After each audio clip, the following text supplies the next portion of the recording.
A group of Islamic State terrorists take hostages at least 20 people, including foreigners, at an eatery in diplomatic area of Dhaka. 2 cops killed and 30 others injured in an ensuing gun battle with security forces. All Indian High Commission officials safe. MEA says government is closely monitoring the situation. India ready to discuss every issue with Pakistan in an atmosphere free from terror and violence. MEA spokesperson says all the evidence relating to 26/11 Mumbai terror attack case already provided to Islamabad for expeditious trial. Union Home Minister Rajnath Singh visiting Amarnath Cave Shrine today to pay his obeisance on the beginning of the annual religious pilgrimage. During his 2-day visit to Jammu and Kashmir, Rajnath Singh had reviewed overall security scenario in the state at a high-level meeting yesterday.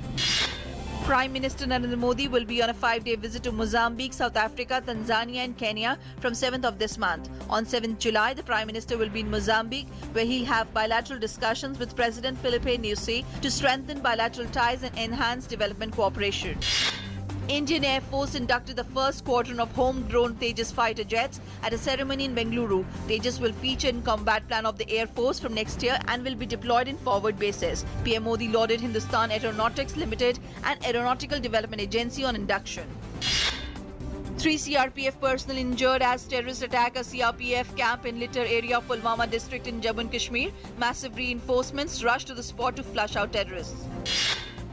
In Uttarakhand, death toll mounts to 12 in the cloud burst and landslide incidents. 17 others trapped under the debris. Rescue and relief operation continues. All schools in Nainital will remain closed today following warnings of heavy rains. In Arunachal Pradesh, at least 4 killed when a portion of nearby hill collapsed on a PWD inspection bungalow at Bhalukpong in West Kameng district yesterday. A rescue team comprising of ITBP personnel rushed to the site. Team along with civilians recovered 4 dead bodies and 1 alive from the debris. Government plans to provide green canopy on the national highways under the National Green Highway Mission. Union Road Transport Minister Nitin Gadkari says plantation drive on 1 lakh kilometers of highways will prove to be game changers for rural economy.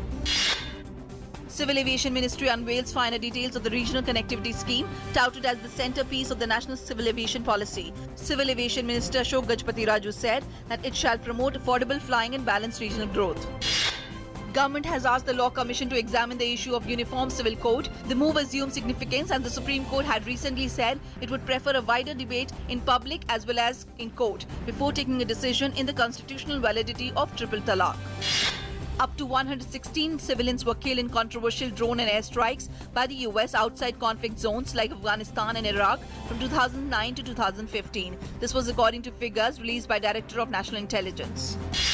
The Sports Ministry has granted recognition to the Paralympic Committee of India in a move that will help the country prepare ahead of the Paralympic Games in Brazil in September. Earlier, International Paralympic Committee, with its headquarters in Germany, has recognized the Paralympic Committee of India led by Rao Inderjeet Singh as the president. Days after indulging in rather unfortunate war of words with Sourav Ganguly, former Indian cricketer Ravi Shastri on Friday quit the ICC Cricket Committee. Shastri, who was front-runner for the post of head coach, was pipped by Anil Kumble. In second quarter-final of the Euro 2016, Wales shocked Belgium 3-1 to reach the semi-final. Portugal has already secured its semi-final berth after beating Poland.